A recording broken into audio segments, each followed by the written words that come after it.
A estas horas de la noche abrimos, descorremos otro espacio. La vieja buhardilla, la siniestra casa de muñecas. Y ustedes saben perfectamente, porque quizá lo sufren, que hay cierta fobia a las muñecas de porcelana. Al mismo tiempo hay mucho coleccionista. Tienen algo, ¿eh? Bien. La antropología nos dice que existe el objeto protector, el objeto sanador. Podía ser un colmillo de bestia antediluviana que generaba de alguna manera la energía, la fuerza de ese venerable animal sacrificado para dar de comer a la prole. Existía la piedra preciosa, que de alguna forma siempre se conectó con la divinidad y nos ungía de esa distinción. Pero también existe el artilugio maldito, el fetiche negativo. Hay historias increíbles. Esta es una de ellas. Es más, yo, si me lo permiten, por aquello de las creencias ancestrales, y uno tiene mucho de eso, no me voy a aproximar. En todo este bodegón de muñecas hay una diferente. Quizá, racionalmente, podemos decir, no tuvo nada que ver con esta historia triste. Pero solo quizá.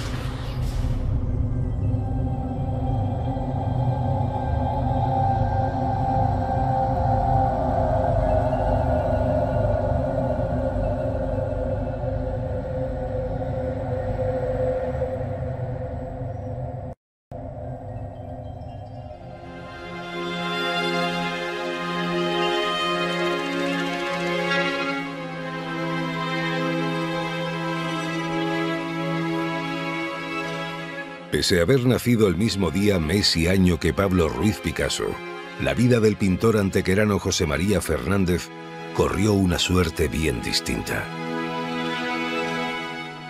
Las desgracias y el infortunio se cebaron con él y su familia.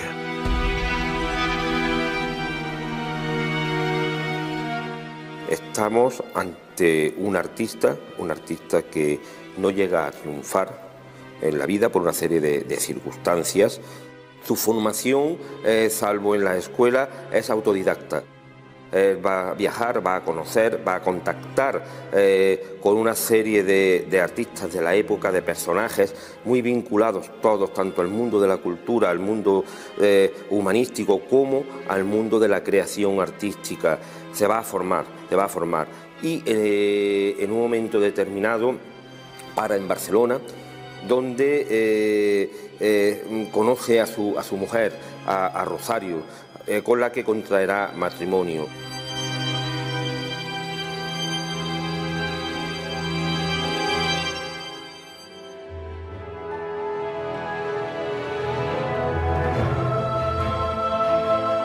Al principio todo iba bien. Tras contraer matrimonio en la ciudad condal, nació su primer hijo. Fue allí donde el pintor adquirió una muñeca de porcelana japonesa, en la fábrica Lehmann. La historia de la propia fábrica arrastra un halo de malditismo. Allí, a finales del siglo XIX, se instaura una de las fábricas, de las factorías de muñecas de porcelana, que fue líder mundial en fabricación, distribución y venta de muñecas de porcelana de todas las nacionalidades, que las hacían y las fabricaban y les ponían los trajes típicos de cada país.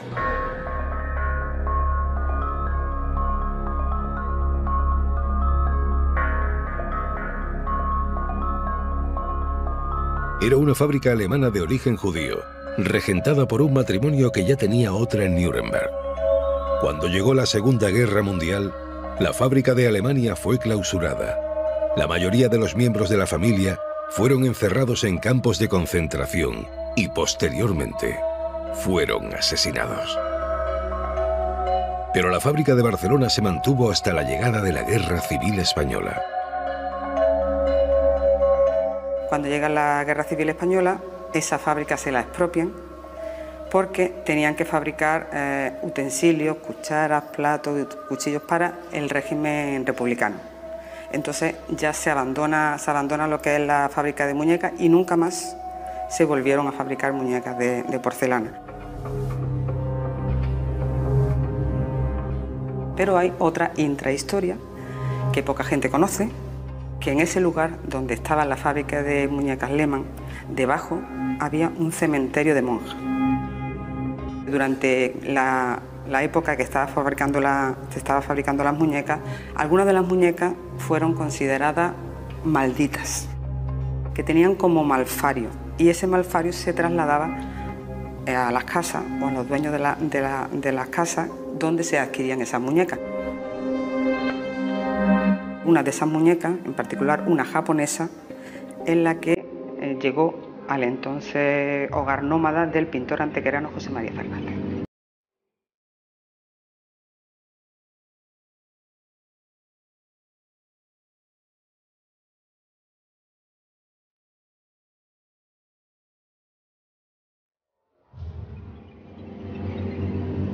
¿Que trajo malfario a la familia? Pues puede ser, porque después la vida de este pintor ha sido bastante funesta.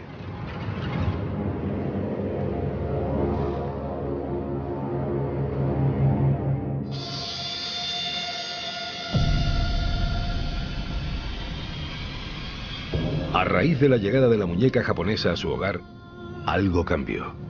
La felicidad y la dicha que sentía el pintor antequerano se transformaron en desgracias y muertes.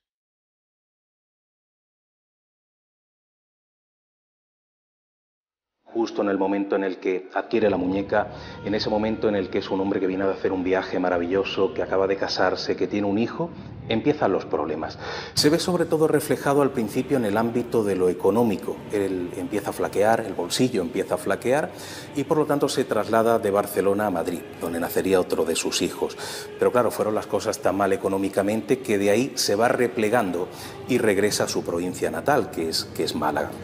Bueno, en Málaga nacería su hija María Dolores, pero viendo que los problemas económicos no mejoraban, finalmente José María Fernández, su mujer y sus hijos regresan a Antequera, de la cual ya no saldría, salvo para algún pequeño viaje a la capital.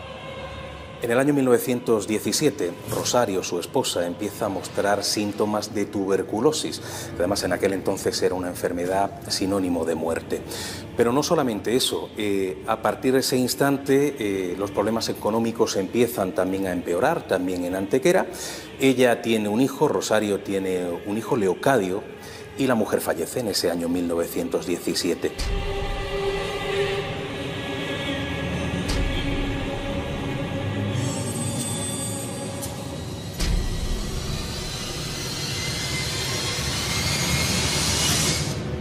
Pero es que a los pocos meses fallece también Leocadio, ese niño que tenía pues una edad muy reducida, no llegaba ni siquiera al año.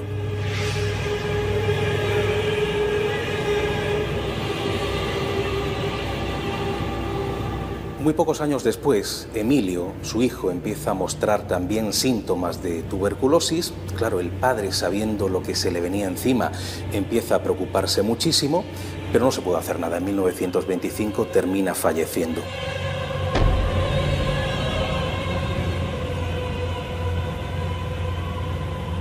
Eso se va a ver reflejado de alguna manera en su producción artística. Pasa de una euforia colorista donde se aprecian, donde su técnica principalmente domina el pastel, ¿no? Y en el pastel va a pasar de la representación de carnavales, de escenas de Semana Santa, de escenas de fiesta, a escenas más tristes, escenas casi de una pintura negra que de alguna manera refleja ese problema que lleva dentro de él, esa pena de ir perdiendo sistemáticamente de uno en uno a todos los miembros de su familia.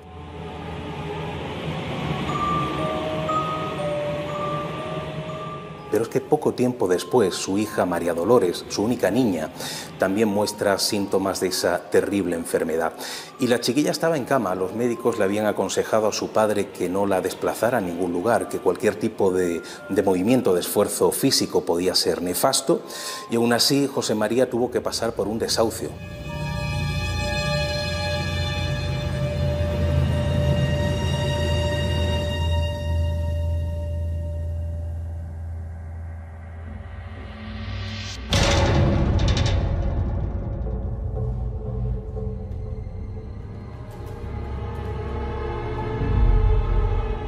En 1933, José María, el único hijo que le quedaba, fallece a causa de la misma enfermedad.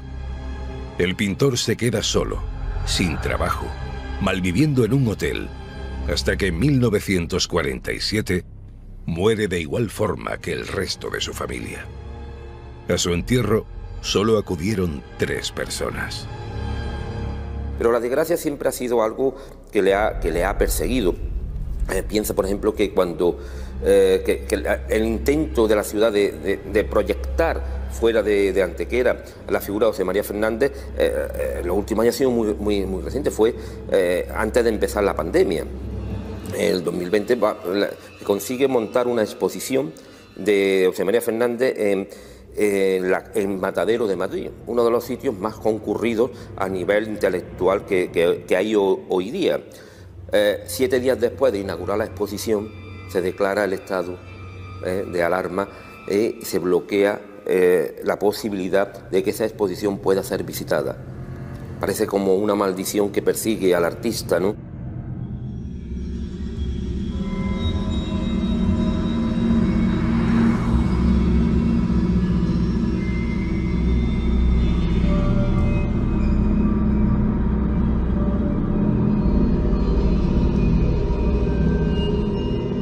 Cuando uno visita el cementerio de Antequera y se acerca a la tumba del pintor José María Fernández, sobre todo aquel que no conoce su vida y no conoce esas tragedias por las que ha pasado, se asombra cuando lee en la lápida, contempla los nombres de todos sus familiares, de su esposa, de sus 4 hijos, pero sobre todo cuando se ve que las fechas de las muertes de todos ellos son anteriores al año 1947, que es cuando muere precisamente el pintor. Contemplar esa lápida es contemplar toda una vida de sufrimiento de un hombre que tuvo que pasarlo muy mal y que finalmente estuvo solo sus últimos 14 años de vida.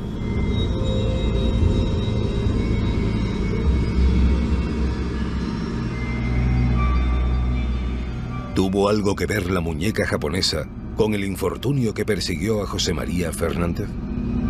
Algunos investigadores piensan que sí. Una cosa es segura: esta pieza debió ser importante, ya que aparece en 3 de sus obras, como si el pintor quisiera honrarla para aplacar su malfario.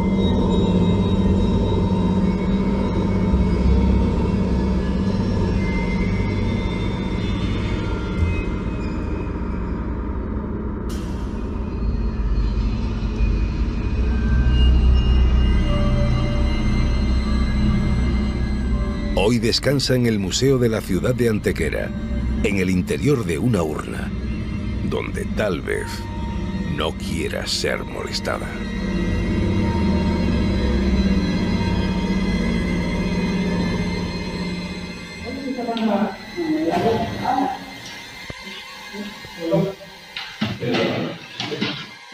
Esto es la radiación.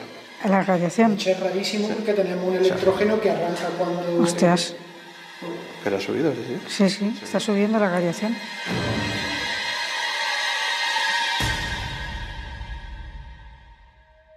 De los míticos muñecos malditos que hemos contado aquí veces en Estados Unidos, la sacan de su vitrina, donde dormía además, yo creo que con un plácido anonimato que se rompe esta noche, y la sacan y empiezan a pasar cosas. Sí, la verdad es que fue sacar justo en el momento que sacamos la muñeca de la urna para hacerle unas pruebas, Luis Uriarte, con un poco, pues ver, entre otras cosas, una prueba radiológica. Pues se va la luz del museo en todo el museo, imagínate, un museo de 3 plantas. Nos dijeron que era bastante extraño porque tenían grupos electrógenos para que impiden que eso suceda, pero es que se vuelve a ir luego después otra vez, o sea, se va 2 veces la luz, y en ese momento la radiación, la prueba de radiación que estaba haciendo, los valores se alteran y empiezan a subir. Luego ya sí es cierto que se colocan en valores normales y no hay una radiación ni nada extraño, pero en ese momento de desconcierto sucede eso, la verdad. No pasó en toda la grabación, no. Así cuando sacan la muñeca. Nada más. Doctor Cabrera, buenas noches. Buenas noches, Iker. Pues las imágenes, en muchas culturas y en muchas religiones, han estado expresamente prohibidas. Os recuerdo que la religión musulmana prohíbe cualquier tipo de imagen. ¿Por qué? Cualquier tipo de muñeco, no como la religión cristiana, que tiene santos, etc. ¿Por qué? Porque la imagen, una muñeca, un santo o algo así, siempre inspira algo. Entonces, este caso es un caso peculiar que ahora desbrozaremos. pero lo cierto es que es mala suerte, es algo que ocurre porque tenía que ocurrir. Hay algunas cosas, algunos fenómenos que no podemos explicar, el aire no lo vemos y existe, claro. Quiero decir que son situaciones, infortunios que le pillan a alguien y ya se prolongan en el tiempo. El caso es que la porcelana en forma de muñeca siempre ha arrastrado una pequeña maldición. ¿Por qué nos da miedo? Si tú haces un sondeo y pones muñecas de porcelana, así como pones payasos, oye, la gente se entromba, ¿eh? Sí. Las viejas muñecas de porcelana, oye, maravillosas, mucha gente las colecciona, pero a mucha gente da un repelús especial. Hombre, la porcelana es una fundición, lo sabe todo el mundo, de una arcilla, etcétera, que es fría. La muñeca de porcelana siempre es fría, siempre. A diferencia de los muñecos de plástico, de madera o de otros tipos de sustancias. Entonces esa frialdad en una muñeca que además están muy perfeccionadas las muñecas de porcelana.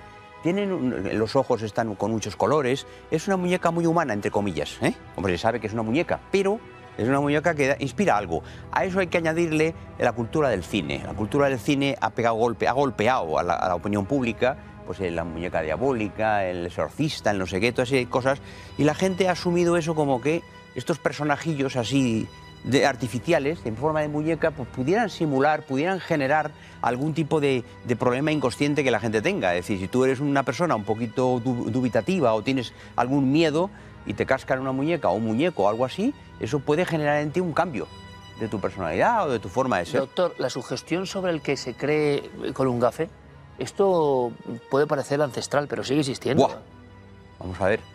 Vivimos... Has dicho buah por algo. Sí, porque vivimos siempre, es decir, aquí estamos y estamos lo que estamos y somos lo que somos y nos vemos, etcétera, pero la mayor parte de las 24 horas de tu día o del mío o de Clara son actos de fe. O sea, vivimos por actos de fe. Crees en tu mujer, en tus amigos, en tu vecino, o sea, vivimos en un mundo que no está controlado. O sea, tú puedes cruzar una calle y puede que no te pille ningún coche, o puede que te pille, o puede que te caiga una maceta en la calle. O sea, vivimos siempre en un mundo en el cual hay una atmósfera que no está todo controlado. Y el ser humano sigue teniendo un componente mágico de cuando vivíamos en las cuevas. Tú como psiquiatra lo has vivido. Hombre.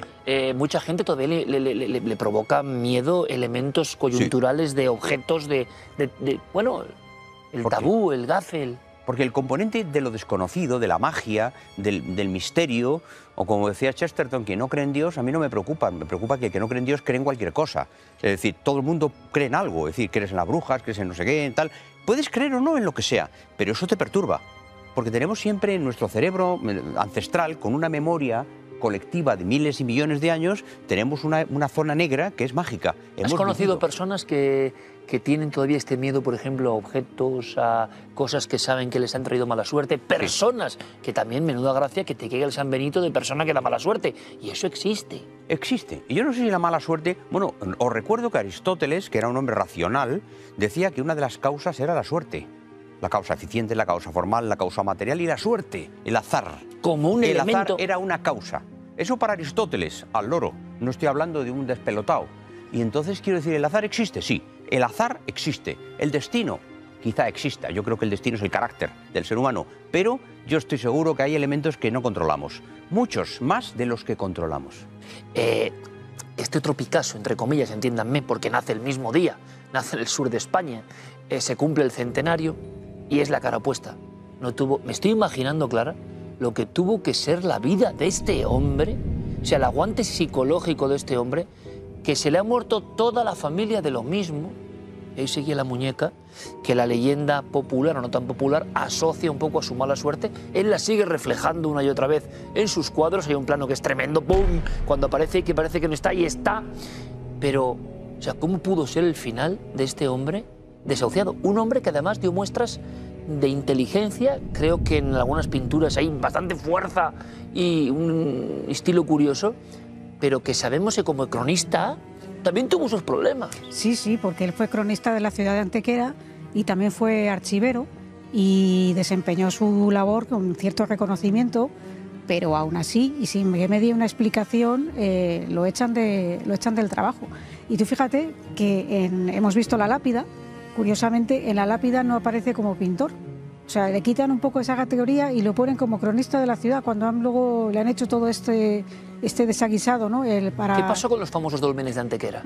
Pues es que él tenía interés por todo, y una de las cosas que, por supuesto, llamó su atención, siendo de Antequera, es los dólmenes, que en aquel momento eran considerados casi unas cuadras donde meter el ganado. Es decir, no estaban valorados como están valorados en ese momento, y él lo que hace es poner todo su máximo empeño para darlos a conocer, para que se lo valore. O sea, fue una de las personas que más ha aportado a que los dólmenes sean conocidos como hoy son conocidos, al igual que otra obra que tiene, que es una iglesia, que son las iglesias de Antequera, que es una obra que no ha sido superada, y que deja un poco patrimonio escrito de todo ese arte, ¿no? Pero también le despiden de ahí. Le quitan un poco el sueldo, la parte fija que podía tener del sueldo, ¿no? O sea, cuando dices, ¿qué persona más infortunada? Yo le preguntaba, viendo el reportaje al doctor Cabrera, doctor, ¿esto puede pasar en una familia? O sea, esta maldición, que para los demás era una maldición y que algunos asociaban a la llegada de la muñeca, que imagino que no sé si pensaron destrozar, pero que también les daba yuyu, nunca mejor dicho la palabra, destrozarla. ¿Puede pasarte que en una familia de 4 hijos y tu mujer se te mueran y tú también tengas...? Es que vamos a ver, en los años 20, que la gente no lo sabe porque, claro, es historia, en los años 20 la tuberculosis asoló el mundo, asoló el mundo. O sea, en los años 20, 30, la tuberculosis fue tremenda, tan tremenda que cuando acaba la Guerra Civil Española hay que generar sanatorios antituberculosos que hay en todas las sierras. En todos los balnearios de hoy son los sucesores prácticamente de los, como antes hubo leproserías, quiero decir. Entonces la tuberculosis asolaba. El bacilo de Koch, que es una bacteria tremenda, no había vacunas, no había nada y no había medicamentos. ¿Cómo actuaba? La streptomicina se crea mucho más tarde, la streptomicina. ¿Cómo actuaba, doctor? El bacilo es una bacteria que enfrenta los pulmones y se acantona en el pulmón y va destruyendo el alveolo, que el pulmón es una esponja muy lábil. Entonces empieza a destruir el pulmón poco a poco y claro, depende de la resistencia de cada uno, así aguantas más o menos. Por eso los hijos de este hombre se van muriendo sucesivamente, pero todos de tuberculosis. Todos de tuberculosis. El que más aguanta, pues vive más. Y la tuberculosis luego afectaba a todo, no solo los pulmones, afectaba a todas las vísceras, al hígado, el bazo. O sea, es un bacilo muy ubicuo y en aquella época no había nada contra él. ¿Qué se daba? Nada, ¿Había ciertos remedios? Nada, son los únicos remedios que había eran las dietas hiperproteicas, que era huevos. O sea, la gente que tenía el sol, primero, la fototerapia, el sol. O sea, había en los sanatorios tuberculosos, había unos solarium donde todo el mundo en sus camas estaba tomando el sol, porque no había otra historia. El sol siempre es un fenómeno, la radiación solar es beneficiosa antiséptica. Y después estaba la proteína a punta pala, proteína como huevos, mucho, o sea, se hacía concentrados de huevos, pero que eso valía caro. Entonces el que tenía pasta, con perdón, dinero, quiero decir, pues comía huevos. ¿Eso le protegía un poco o le fortificaba? La musculatura, no había nada los contra huesos, el bacilo. Todo. No. Simplemente era tener el cuerpo más fuerte para luchar con él. Porque cuanto más carne tenías en tu cuerpo, más potencia, más vigor para defenderte de. Por eso la tuberculosis te iba consumiendo y al final tuberculosis, las pinturas. ¿Qué has visto? Las pinturas de este hombre, Clara las ha visto en situ, en el museo. La mujer tenía cara de tuberculosa, se ve los ojos con esas sombras, ya era una tuberculosa. La mujer tenía esa tuberculosis. Incluso cuando este hombre se casa con la mujer, es probable que ya ella tuviera la tuberculosis, en fase latente. O sea, uno podía tener la tuberculosis y estar latente sin que se activara. Entonces él probablemente se casaría ya con ella, estando ella con tuberculosis. Oye, doctor, y cuando, bueno, es que este reportaje me parece espectacular en el sentido de que las pinturas casi te van contando una historia paralela y además una historia dramática y que te observa y que te mira. Pero psicológicamente, ¿cómo pudo ser la vida, la parte final? Yo me estoy imaginando, hay vidas que no podemos entender solo casi en el desahucio, en la mendicidad, y sabiendo que se te han muerto los 4 niños y la mujer. Y que tú tienes de repente en el pañuelo, imagino, los síntomas de tuberculosis. El sufrimiento tan tremendo que este me tuvo que tener, lo vemos en sus cuadros. Vemos, como explica el cronista y como lo habéis explicado vosotros también, él empieza teniendo unas pinturas luminosas, brillantes, con vigor, etcétera, y según la vida le va golpeando, las pinturas se van pasando a la fase negra de Goya. Es decir, esas pinturas malignas, como demonios, sombras, o sea, se va viniendo abajo. Pero fíjate, nunca se quita la vida, porque otros por menos se han quitado la vida. El tío aguanta. Yo no sé si aguanta porque tuviera convicciones religiosas o no, no lo sé. Pero es muy fuerte, porque este hombre tuvo que tener una depresión tremenda. Era una figura un poco olvidada, Clara, que ahora se reincorpora y más a partir de esta noche. Totalmente olvidada. Fíjate, incluso la mala suerte que describe el director del museo, incluso en tiempos ya que intentan darla a conocer recientemente, ¿no? Y tiene la mala suerte de que viene a la exposición a Matadero, que efectivamente son un... Y ¡pum! Y ahí justo el estado de alarma, nadie ve esa exposición, se queda atrapada durante no sé cuántos meses allí sin poderla tampoco llevar a Antequera. Es decir, es como efectivamente todo de mala suerte. Ahora van a ir a verle seguro. Cosa que nos enorgullece en el sentido de que este programa está para destapar historias que habían sido... Pero los operarios del museo, Clara, al margen de los apagones, de esa subida de la radiación que transmite o comprueba Uriarte, cuando estabais haciendo el reportaje y cuando, gracias a José Manuel Frías, nuestro compañero, sacáis no sé si tenían especial cuidado y todos compartían la historia de que estabais tocando un poco el tabú. Bueno, se ve en la imagen nuestro compañero que está sacando la urna, ¿no? Que efectivamente él está acostumbrado a mover todas las piezas del museo y nos decía a Petit Comité que era la única pieza que no le gustaba mover porque le daba repelús. O sea, es un poco lo que hemos estado hablando antes también de lo que ha dicho el doctor de las muñecas, ¿no? De porcelana, que de alguna forma esa pieza no les gusta moverla. Y la verdad es que fueron muy amables tanto los personal del museo como el propio José Manuel Frías, que es quien nos pone en la pista de esta historia tan alucinante, ¿no? Allí hilan ambas historias prácticamente, ¿no? La memoria popular hila la muñeca y su presencia con es que es la curioso, mala suerte. No me digáis que no, que aparezca en tres de sus obras. Incluso en el autorretrato que es efectivamente esa cara que al principio tú miras el cuadro y no ves la cara. No ves la cara. Estás viendo al hombre y tal, y de repente ya cuando te fijas es cuando ves esa figura que emerge ahí, ¿no? De perfil. Y importante tuvo que ser, porque tengamos en cuenta que también él sufrió el desahucio y toda la mala suerte económica, que a lo mejor esa muñeca en su momento valdría un dinero, y él no se desprende de ella. O sea que, en cierta forma, o bien no pensaba él que eso le podía dar malfario, o la tenía un poco... hay que tratarla con cuidado. Es que hay veces, como dice Clara, hay veces que tratamos de buscar irracionalmente la explicación de nuestros infortunios. Y esa búsqueda inconsciente e irracional del infortunio que nos acontece, lo buscamos en cosas como una muñeca, como un cuadro, o como una persona que te echó mal de ojo. O sea, siempre tratamos de buscar en ese cerebro mágico que tenemos, que es antiguo, es de nuestros antepasados, buscamos la explicación de nuestra mala suerte en algo. Y a lo mejor este hombre, no lo sé, él vio en la muñeca algo o sintió algo y dijo, no la toco, la pinto varias veces, como defendiéndose de una especie de sensación interior que él tenía. Porque claro, tanto infortunio, su obra no sale, se muere la mujer, se mueren los hijos, le desahucian. Es que es increíble, es demasiado mal. Es demasiado mal. Sí. Bueno, hay muchas creencias, ¿no?, sobre objetos y lo que llaman magia simpática, ¿no? Objetos que tienen, de alguna forma hoy, todo el programa ha estado envuelto de ese hálito de objetos que tienen algo que va más allá de lo físico y que irradian para bien o para mal.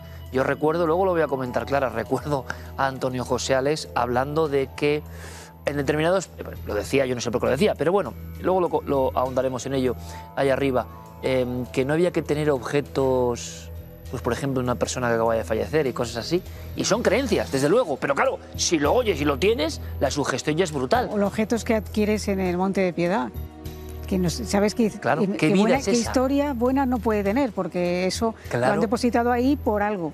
Porque no tiene un poco dinero. El hálito de la angustia, ¿no?, de alguien. Claro. Wow. Muy bonito eso que ha dicho, ¿eh? El Monte de Piedad está lleno de objetos que están relacionados con un mal momento para una persona. Lleno. Nunca lo había pensado, claro, sí, fíjate. Claro. Yo tampoco. Acabo de caer cuando ¿verdad? Lo he visto ya. Que tienen su historia y está ahí y gravita sobre ellos, no son objetos simplemente. No. Bueno, desde la antigüedad, ¿no?, desde la arqueología que hemos visto antes con Manolo Pimentel, con Tartesos, nos despierta algo, algunos objetos despiertan algo. Y cuando yo sondé en las redes lo de las muñecas de porcelana, es que no os imagináis lo que fue, porque todo el mundo las ha tenido, las ha visto, las ha tal, y le causan un escalofrío tremendo que estoy seguro que hemos compartido con todos los espectadores. Pero bueno, es la historia de un Picasso, entre comillas, entiéndanme, que nace el mismo día, que es el centenario, que está asociada su obra a esta mala suerte, y como nos ha contado el doctor Cabrera, hoy podemos tener cámaras, satélites y tablets, pero en cuanto rascas un poco, el cerebro reptiliano nos conecta con todo eso del azar. ¿Y cómo lo vamos a pensar en el azar si no os pasa a vosotros que ves una noticia y de Paseo de Extremadura va un hombre arreglado tranquilamente por la carretera cruzando, viene un coche que escapa de la policía y se le lleva por delante. Es decir, el destino, el azar, estamos aquí de regalo siempre, se nos olvida y gravitan un montón de fuerzas que no sabemos cuáles son. Quizá ahí esté la explicación de algunos objetos. Bueno, ahora con vuestro permiso, doctor Clara, esta muñeca que se la lleven, ¿no? Mejor. Por si acaso, por si acaso. Clara, gracias. Impresionante, de verdad. Vaya historia. Doctor, hasta pronto. Muchísimas gracias, porque esto ha sido un viaje también, pues fíjate, a conocer el drama tremendo que se cebó con esta familia, pero cuántas familias, ¿no?, sufrieron el tema de la tuberculosis, que en cierto momento ese esputo rojizo en un pañuelo era sentencia de muerte. No había otra salida prácticamente. Doctor, gracias por la lección, como siempre. Bien, gracias.